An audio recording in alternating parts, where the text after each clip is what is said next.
नमस्कार दोस्तों, जय बाबा भोलेनाथ की। आज का ये वीडियो वास्तु टिप्स से संबंधित है जो आपके बहुत काम आने वाला है।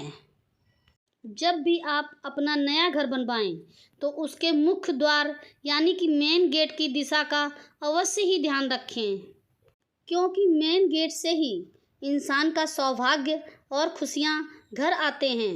अगर आपका मुख्य द्वार सही दिशा में होगा तो घर में सुख, समृद्धि, शांति और स्नेह बना रहेगा।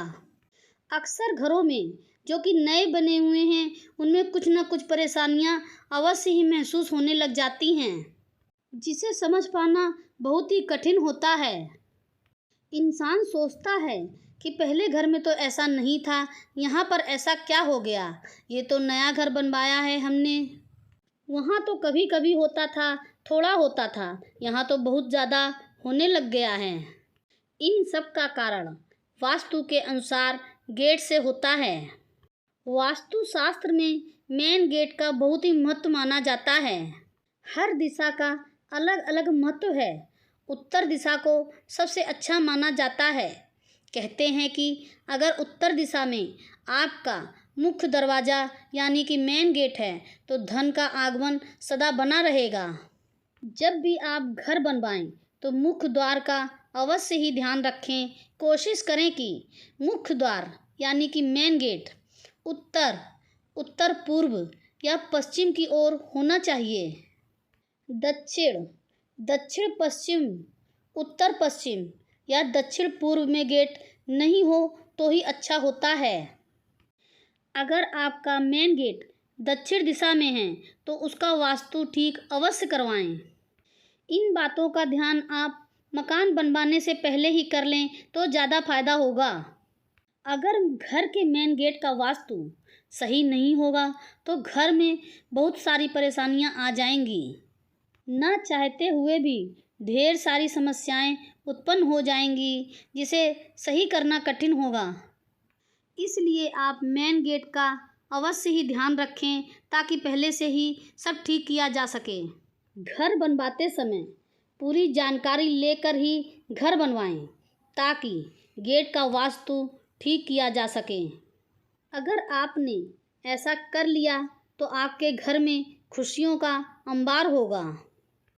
हम जो अक्सर अनजाने में परेशानियां उठाते हैं उनका कारण घर का मुख्य द्वार यानी कि मेन गेट का वास्तु दोष ही होता है।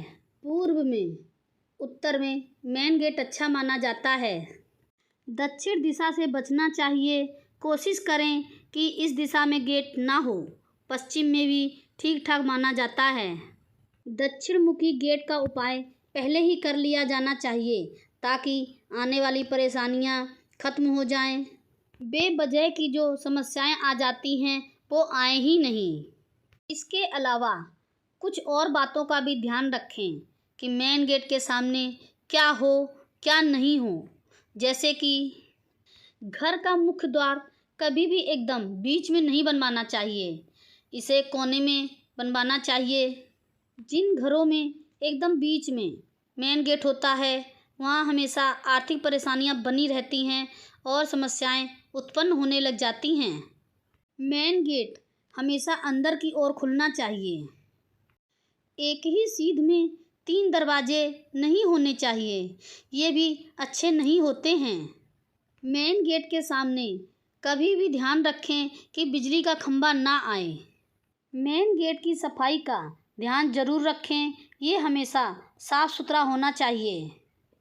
अगर आपका मेन गेट साफ सुथरा होगा तो यहीं से लक्ष्मी माता का प्रवेश होता है। इस बात का ध्यान जरूर रखें। घर के मेन गेट को अच्छी तरह से सजा कर रखें, तोरण या पौधे लगाएं। दरवाजे के अंदर माँ लक्ष्मी के चरण लगा सकते हैं। रंगोली बनाकर रखें ताकि घर में सुख समृद्धि आए और खुशियों, स्नेह का आपस में संबंध बना रहे, एक दूसरे का सम्मान हो। शाम के वक्त मेन गेट पर लाइट अवश्य जलानी चाहिए। संध्या के समय जो गेट पर लाइट जलाई जाती है वो शुभ फल प्रदान करती है और घर में खुशियां आती हैं। इसलिए अगर आपके मेन गेट पर लाइट की व्यवस्था ना हो तो इस व्यवस्था को ज़रूर करें, क्योंकि मेन गेट पर लाइट होनी बहुत ही ज़रूरी है। मुख्य दरवाजे पर कभी भी शाम के समय अंधेरा नहीं होना चाहिए।